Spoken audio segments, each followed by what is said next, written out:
This Steve Jones Show podcast is now loading. The Steve Jones Show podcast is presented by Sunbury Motor Company, Purdy Insurance, Brewers Outlet, and NIL Game Changers.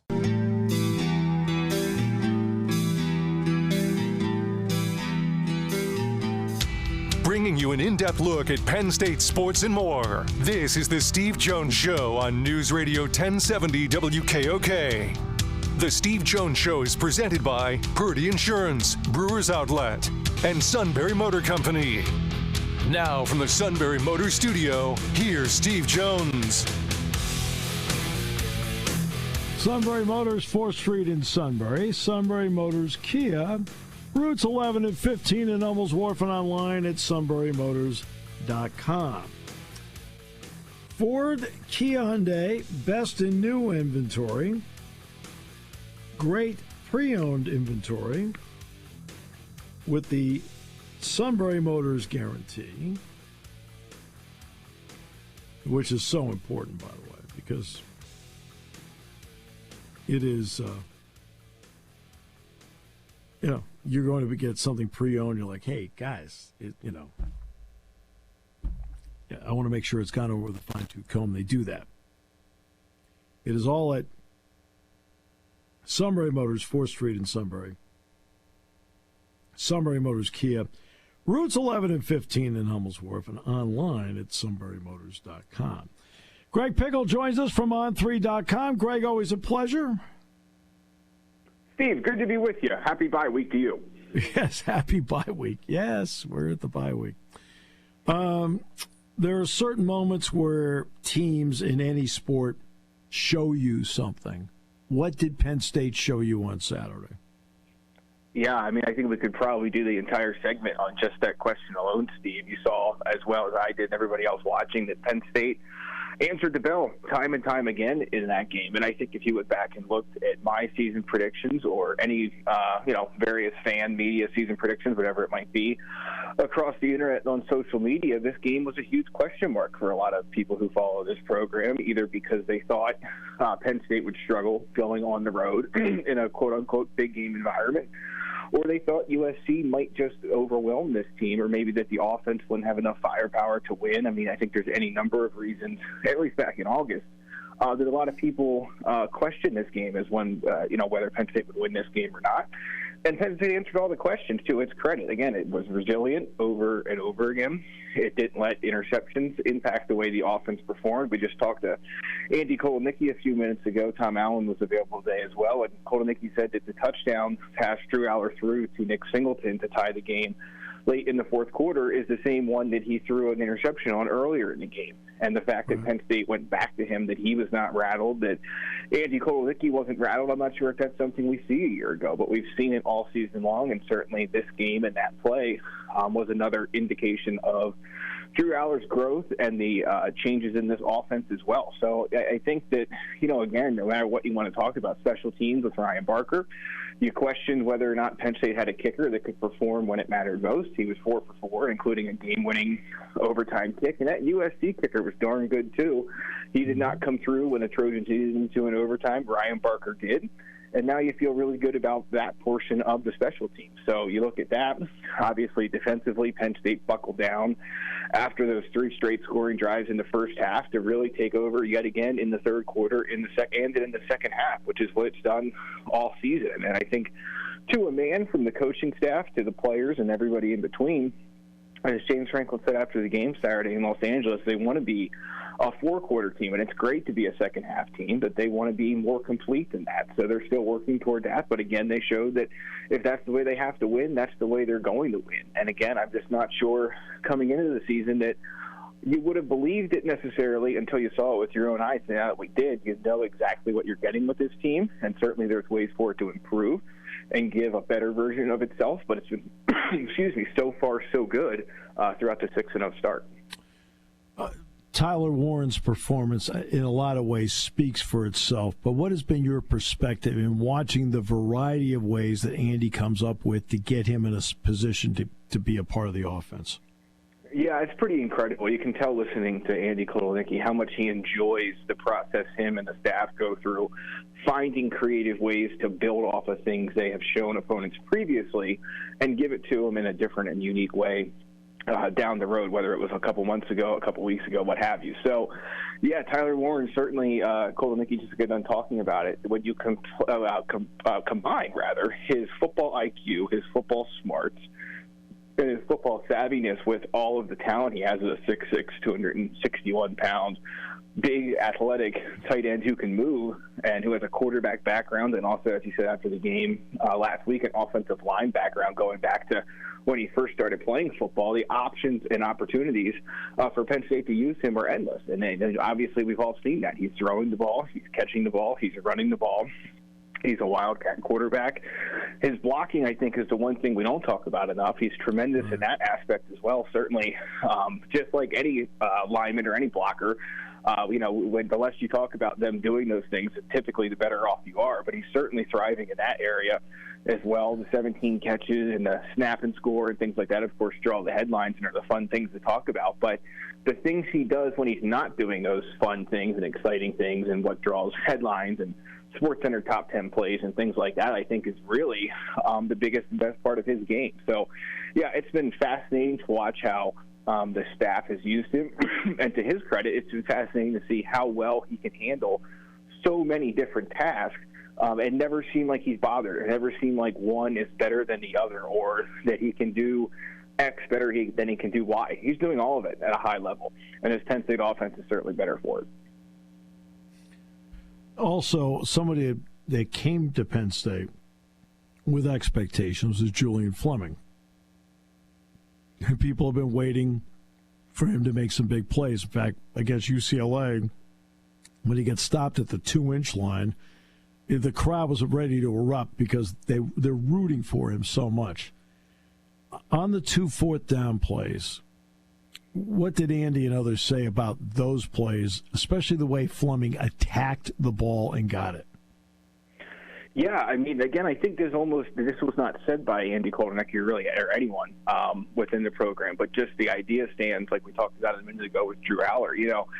They were comfortable and confident to go back to Drew with a play that he previously made a mistake on and ended up with a touchdown, just like they were confident and willing to go back to having Julian Fleming on the field when they needed a key fourth down conversion, not once but twice, and he delivered it. I think that, again, to your point, there's been a lot of talk about his potential and what he could bring to this offense and so on and so forth. And, some fans were certainly frustrated, I think, that it maybe wasn't showing up in ways that they expected it to or wanted it to. But sometimes you just have to wait for the good things to happen. And with Penn State, it was worth the wait because certainly a lot of reasons Penn State came back and won that game. But when you look at the list of the biggest plays in terms of down the stretch, certainly those are at the top of the list. So it was a really good moment for him, and I think a really good game just in general for the receivers. You and I have talked, everyone's talked about this group and the questions they had coming into the season and what it would do, once the games had started. And it had some good moments, of course, throughout the course of the first 5 games. But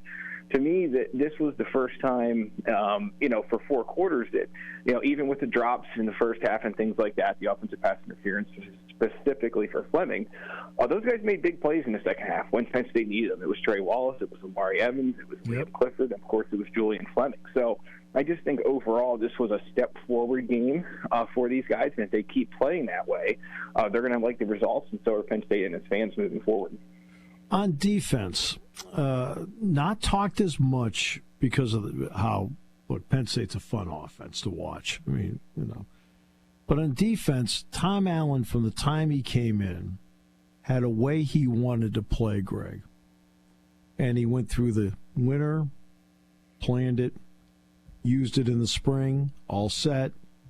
Okay, off-season, same thing. Preseason, all set. And then 5 quarters in, he has to change because K.J. Winston isn't there anymore, and they have to change how they use Jalen Reed. Has he been given enough credit for some of the adjustments he's had to make on the fly because at this moment they can't play the same way he planned for 9 months? No, he's not. There's no question about that. That's one of the things we've talked about this week over at BlueWayIllustrated.com is just the fact that I don't think Tom Allen, nor his staff, nor his defense are getting enough credit for what they're doing and how they're playing without one of the best defensive players in the country. I mean, if you go back and look before the season started, you're talking about a guy who was in a lot of NFL draft big boards, certainly in a lot of the All-American and All-Big Ten conversations. And as you said, they lost in 5 quarters into the season, and it completely changed the way Tom Allen wanted to do things, with Jalen Reed playing that Lion position and Zachy Wheatley and Kevin Winston Jr. really handling things on the back end for the most part. And so they had to adjust on the fly, and it's worked pretty well. I mean, I know the slow starts on both sides of the ball are a talking point, and with good reason, but you can't doubt or question what these guys are doing in the second half of games. And can they be better in the first half? Yes, but they are really playing well and maybe not getting the credit they deserve because it's not as, I think the word I would use maybe is flashy or splashy. I think either one works, that it was the last 2 years under Manny Diaz, but the results and the numbers outside of maybe sack and turnover production are pretty much the same. You know, Pro Football Focus just put out that Denai Dennis Sutton leads all defenders in quarterback hits this season. I think most people would probably be surprised by that, just considering some of the discourse I see about the pass rush this and pass rush that. A lot of it's in a negative sense, but those guys have been really good. Dane Durant's been really good. Obviously, Kobe King's leading the defense from the middle. And then, you know, to wrap it all up, like you said, with the safeties, I mean, you know, they're bringing Lane along, and it's going to take time, but, you know, they weren't expecting this, and at least not at the level it is now, of course, and now he has to be moved along quickly, and they're moving guys into that Lion position. Zion Tracy, I thought, had an extremely underrated game at USC. Cam Miller playing that position as well when they can't get Reed down into it. So, no, I don't think he's getting enough credit for it, and it's a big reason why Penn State is 6-0. You know, again, you can pick at some things, of course, and Penn State's going to do that itself with the self-scouting during the bye week. But, I mean, to lose a guy like that, you know, if you lose a guy like that on offense, I think for whatever reason, I think it'd be talked about a whole heck of a lot more, but defensively it's really not. And he's, you know, it's about as impactful of a player as his team could have lost. And for the most part, they've overcome it very well. When this is, of course, the bye week, to you, your opinion, how important could the bye week maybe be for a DeJuan Lane or maybe even somebody else where now they might get a few more reps in the second half of the season because of the bye week? Yeah, it is all about reps for those young guys, right? It's Lane on defense. It's any number of young guys on defense. Tamir Robinson and Jakari Nelson at linebacker. On offense, it's Luke Reynolds. It's, you know, any of the other guys Penn State thinks could help it. Cooper Cousins obviously falls into that category. We could go probably a little bit further down the list, but there's no doubt that when you're getting those veteran guys some rest, you are upping the reps for some guys that maybe you've used in games on special teams and you've got their feet wet on offense and defense, but now you have this, you know, pretty much perfectly timed midseason bye week to take what they've done, critique it, and, you know, praise the things that are good and accentuate those, but also fix whatever you need to so that those guys can be a bigger part of the offense and defense in times of the game when it matters, not at the end of blowouts. Moving forward. So there's no question this is a big week, not just for rest and recovery for the guys who need it, but for those young guys, it's all about reps, and more reps to get ready for the second half. There has been a perception about Drew Aller during his career, now a year and a half in as a starter. Do you feel in any way, shape, or form he changed some of that perception on Saturday? Yeah, there's no doubt. And I think with those who follow Penn State closely, like the listeners here, that perception has been changing already with what he's done through the first 5 weeks. But there is no question that nationally, the discourse around him and the way he's talked about and viewed by media members, by fans, you know, what have you, had changed after that game, without question. I mean, if you only watch Penn State when they're in a big, you know, quote unquote, big game like this one, or if you know, don't follow closely but tune in for the best games of the week, whatever it might be, or maybe you just tuned in for the final, you know, fourth quarter and overtime because you heard the game was good.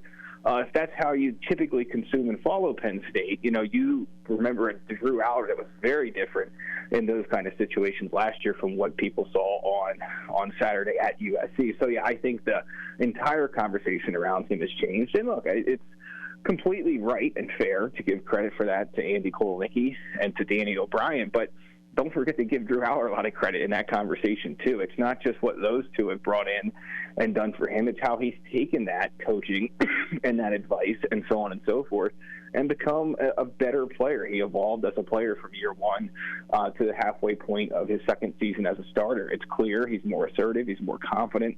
He is a director of this offense. He's aggressive in this offense. And, again, scheme plays a big part. I think coaching plays a big part of it. But his drive to be better and his drive to improve is what fueled this, not just this big game, but his start to the season.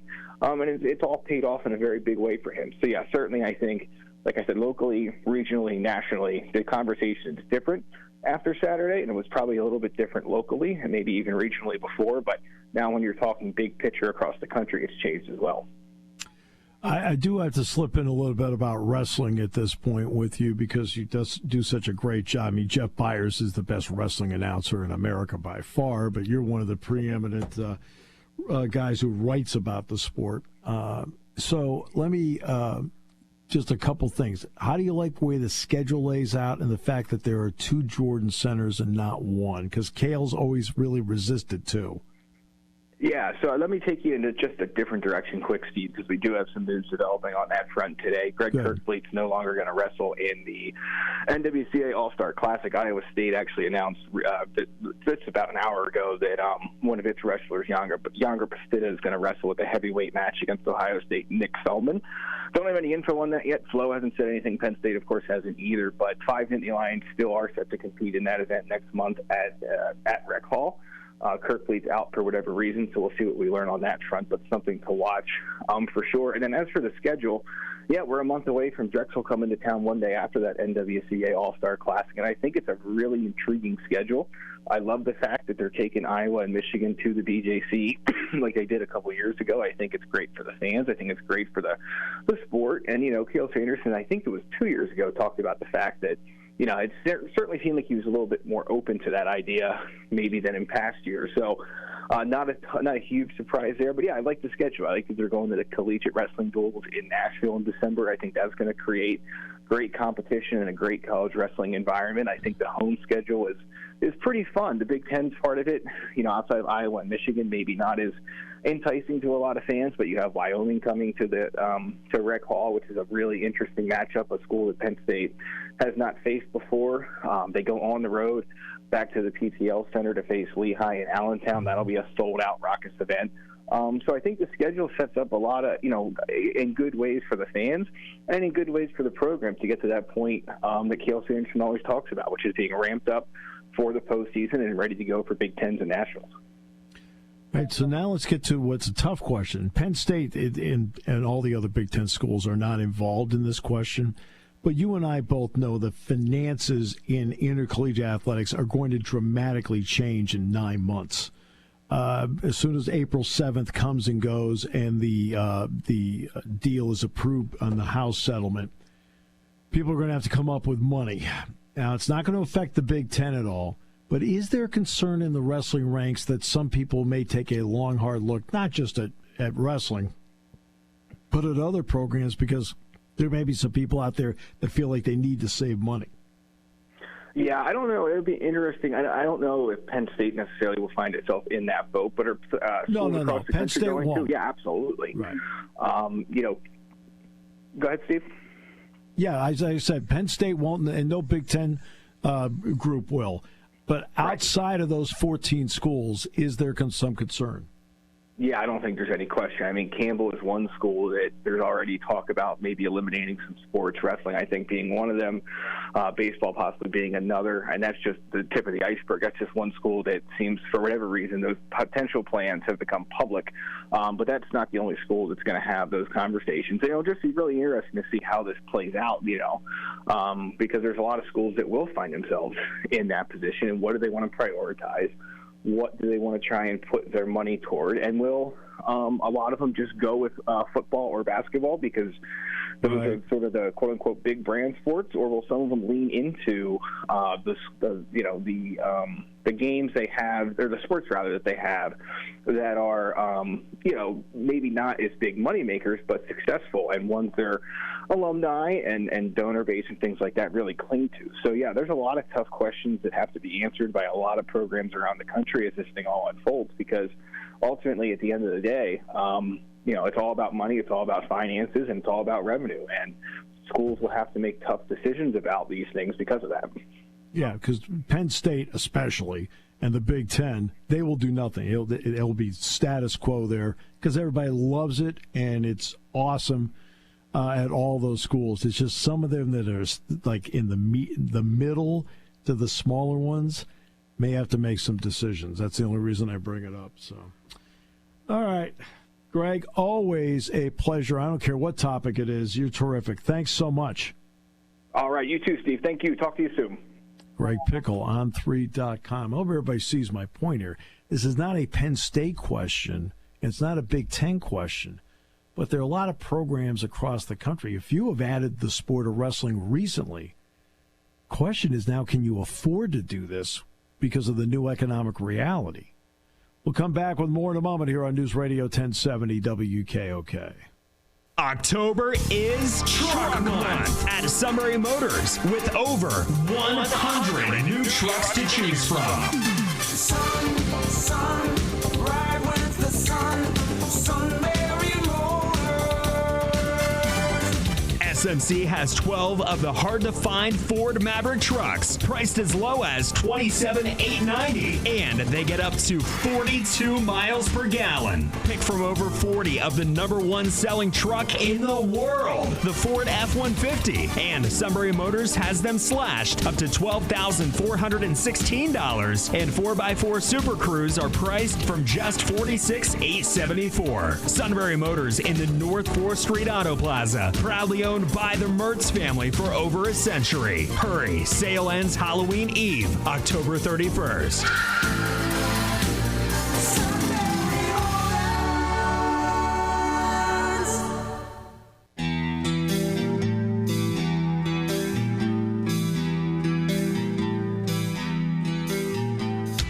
Bringing you an in-depth look at Penn State sports and more. This is the Steve Jones Show on News Radio 1070 WKOK.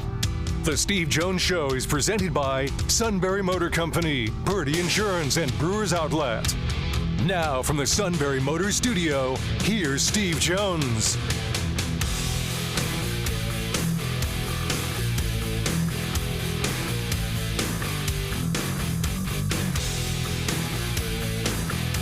All right, final half hour being brought to you by Sunbury Motors, 4th Street in Sunbury, Sunbury Motors Kia, routes 11 and 15, Hummels Wharf, online at sunburymotors.com.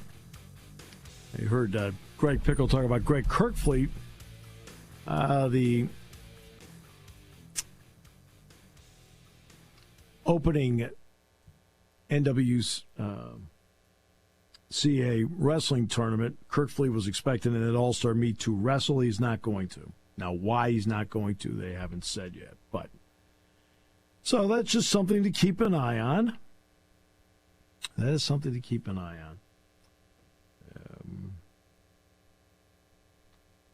It is. It's interesting. We're talking about the future in terms of the depth of the sport of wrestling.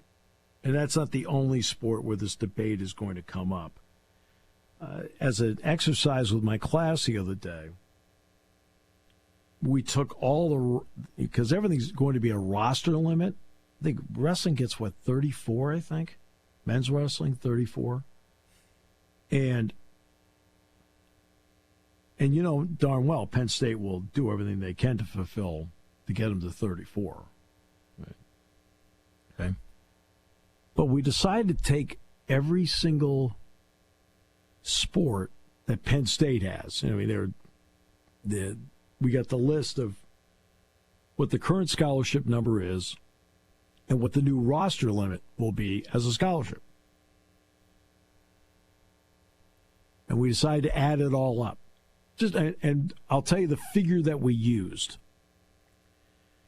You have to balance between an out-of-state and an in-state. And we're trying to include both tuition and room and board. Okay? So that's how we decided to do it. So the figure we came up with as a balance figure was $30,000. All right? Okay. So when we took if everybody were to go the full roster limit with the additions in men's lacrosse, women's lacrosse, women's soccer, softball, baseball, football, men's basketball, right, wrestling, gymnastics, everything, right, track, cross country, everything. If they went with the complete roster, which would be all scholarship players, you want to know how much money it would cost per year to do that? I don't think I do. Well, I mean, because we used a round figure of $30,000 as a compromise number per year between what out of state would be versus what in state would be. Okay, tuition, room, board. Okay, I didn't include books, meal plans, things like that. All right. And we came up with $30,000. The number would be an additional $11.5 million. Now, again, nobody is going to do what we did, but that would be the top-out number. That's before paying everybody, too, right? That's before paying anybody. Now, you're not going to get those, okay, the roster limit in men's lacrosse may be 47, but Penn State could look at Jeff Tambroni and say, hey, look, let's just pick a round number, 30. Right? We'll fund 30. Yeah. Mike Rhodes doesn't have an issue. It's only 2 additional guys, so 13 to 15. I mean, this year's roster has 14. They have 1 walk-on. And Joe's a pretty good walk-on, too, by the way. But, so his roster's 14. Last year it was 15. Because they had Andy Christos and Dan Conlon last year. So that's not much of a change for them. What do you do with baseball, which is 11.4, I think? And they're going to be allowed to go to 33, 34, I think. How far do you go to that number? Wrestling, how far do you go to that number? Which I think that with wrestling, you probably would go all the way. Let's face it, the success is so great. If that's what Cale thinks he needs, then Cale should get what he needs. What do you do with softball in the number? We went through each sport. Now, as they were going through, they were just taking sailing. I said, nobody cares, right? I said, Penn State doesn't have sailing. Right? Rowing, Penn State doesn't have rowing. There's certain sports Penn State doesn't have. So we kind of skipped those over. And I just put up on the board just the additional numbers, not what the rostered number would be. In other words, what's the increase in numbers? And when we came just to the pure increase, if they were to go all the way with each one, which they don't have to, right? But it would be $11.5 million before they were part of the payment plan. I go, okay. Just to give everybody an idea of the money of this. So now it goes back to the question I asked Greg. The Big Ten is going to fully fund wrestling. Penn State obviously is going to fully fund wrestling. They should. Right? So that's not the issue. The issue is actually the depth of the sport outside of the Big Ten. What do you do? What's going to happen? Because there's going to be places. He mentioned Campbell specifically. Did he mention somebody else? He mentioned Campbell. Yeah, he mentioned Campbell. I don't think he mentioned anybody else specifically. Okay. But, for example, there are a lot of schools that size. But they're sitting there like going, I don't know. I don't know what we're going to do here. I don't think we can afford to do this. You see what I'm saying? That's not a knock on any sport. This is just an economic reality looking at, square in the face. I mean, you talk about the Big Ten schools in wrestling. What do those ACC schools do with it? I mean, we talk a lot about what Pitt's going to do with basketball and football and things like that. Pitt's got wrestling. I think that's probably one of the schools that it ends up on the chopping block at. Yeah, I mean, again, you've got to take a long, hard look at it. Clemson dropped swimming. I think Clemson still wrestles too, right? They wrestle, right? NC State wrestles. Pitt, Syracuse, they wrestle.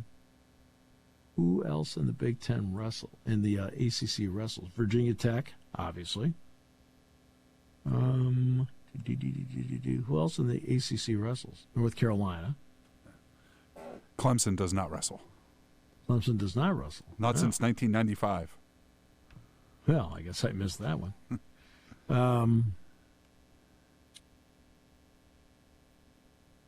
See, that's one of the problems the sport does have. When Clemson, Alabama, Georgia, Notre Dame, Texas, USC, some of the biggest brands in all of college sports, Kansas basketball, don't wrestle.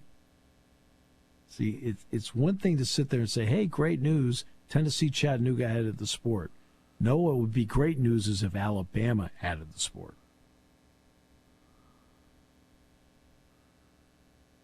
And that's,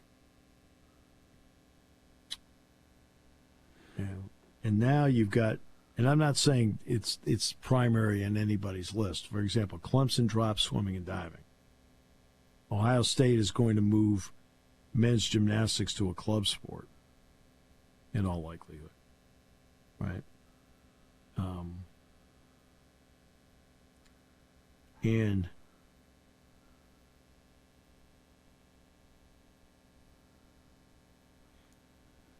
that's the issue that other sports are facing right now, because this money element is monumental. It's monumental. I mean, it's a mountain that some people are going to have to fight to climb, because they're going to get everybody's going to get slightly less of the NCAA men's basketball tournament distribution.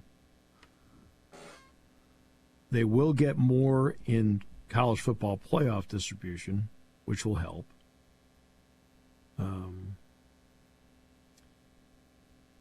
And that's because of the back pay. And then everybody's going to have to then, in current terms, doling out millions of dollars per year to the current athletes. The Big Ten and the SEC have no issues. None. Zero. They can handle it.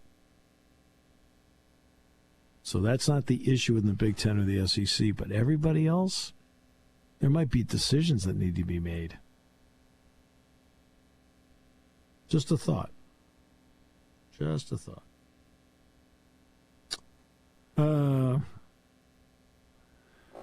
Did you see? Go ahead. Sorry. I was going to say, did you see Audrey's stuff from last night by chance? I think it was only on X. I didn't find a story on The Athletic. Okay. That you could pay to run out onto the field at USC. And and two Penn State fans paid to run out onto the field with USC on Saturday in full Penn State gear. Oh, well. She found the guy and talked to him. Oh, well, that's interesting. It was $1,800 to do it, and the guy said that they got looks from the USC people when they got there in their full-on Penn State regalia. And then they found about midnight last night, maybe a little earlier than that USC did change the wording in their terms of service for that part of the experience. And now you can't wear the opposing team's regalia to run out with USC. Right. Well, there you go. I just thought that was amusing. Yeah. By the way, they did announce today what they're going to do with the 12th person on the field. After the 2-minute timeout warning, in either half, If the defense commits a substitution foul of 12 or more players on the field and participating in a down, officials will penalize the defense for the foul, and at the option of the offended team, reset the game clock back to the time displayed at the snap. Gee, that sounds familiar, doesn't it? I was going to say, it sounds like almost 2 hours ago. Yeah. The game clock will then restart on the next snap. If the 12th defender was attempting to exit but was still on the field at the snap and had no influence on the play, then the normal substitution penalty would be enforced with no adjustment. Now, that's common sense there. In other words, he's not supposed to be out there. He knows that he's running off. Okay? And it's pretty obvious when somebody's running off the field. I mean, like, oh, God. Run! Move! My favorite is when it's a 300-pound lineman. Oh, they're playing the theme to Chariots of Fire as they're trying to get to the sideline. All right, we'll wrap it up in a moment here on News Radio 1070 WKOK. Party time, game time, or just fun time. Doesn't matter what time it is because it's Brewers Outlet time. The beverage supermarket has the area's largest beer selection. Imports, microbrews, ciders, and domestics. Pick from over 100 ice-cold 12-packs and dozens of 24-ounce singles. Soda, snacks, hot sauces, fresh roasted peanuts. Make it one-stop party shopping, and don't forget the pickle bar. So whatever you're celebrating or just doing it up, Brewers Outlet, Reagan Street, Sunbury wants to see you. And thank you for your years of patronage. Hi, this is Season. For over 100 years, the Purdy Insurance Agency has been protecting families and businesses of the greater Susquehanna Valley and beyond. With the experience of our trained and knowledgeable staff, you can rest assured that your needs will be evaluated and met by some of the industry's best representatives. No matter what your insurance needs are, call Purdy Insurance today at 570-286-5855. Visit our website at purdyinsurance.com or check us out on Facebook to see what we can do for you.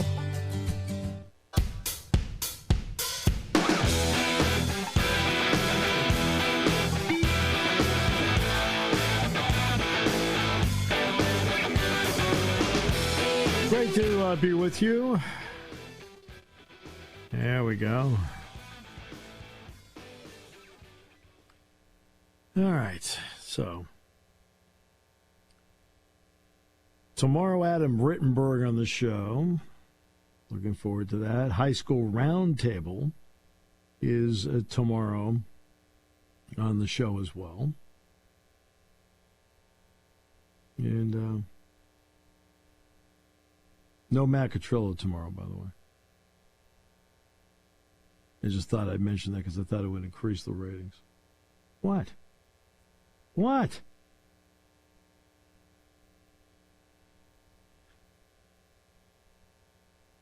Just thought I mentioned it. I did interject there, but it would help if the microphone was on. And your interjection was? Thomas Frank Carr as well. Yeah, T. Frank's on tomorrow, too. So, got a lot to talk about tomorrow. Hey. I tried to get Penn State people. I eventually got them. You do great. You do great. Oh, well, thank you. Not well. You do great. So, the heck. You know, it's a lot of moving parts on this show, and without you, it would spin out of control. Yeah. It's by fingertips that it's held there you together. go. That's fine. That's fine. So, Aaron Rodgers, his post-game comments do not give one the feeling of leadership. How about that? Man, he does throw a lot of people under the bus. Yikes. It sounds like a suit staff meeting. What? It's all your fault. What about you? Nope, it's your fault. Oh, good. The Eagles are in good shape. They play the Giants Sunday. There you go. That should be great. Ugh, brutal. And Devontae Adams is hamstring miraculously healed for that game against the Steelers. Suddenly, out of nowhere, water from Lourdes. We're good.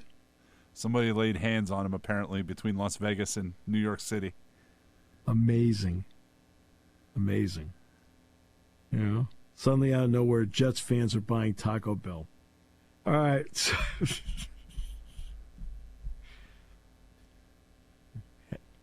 Based on the commercial, there's one in his house. Yes, because all high-level athletes get into that shape by having Taco Bell inside. Absolutely. It was funny because I was talking with Tony Rojas about putting weight on. And I said, you know, you're a 197 when you got here. You're 237 now. He says, oh, no, I ate a lot of Chipotle. You know, I looked over at James. I said, all the money on the training table, they're doing this at Chipotle.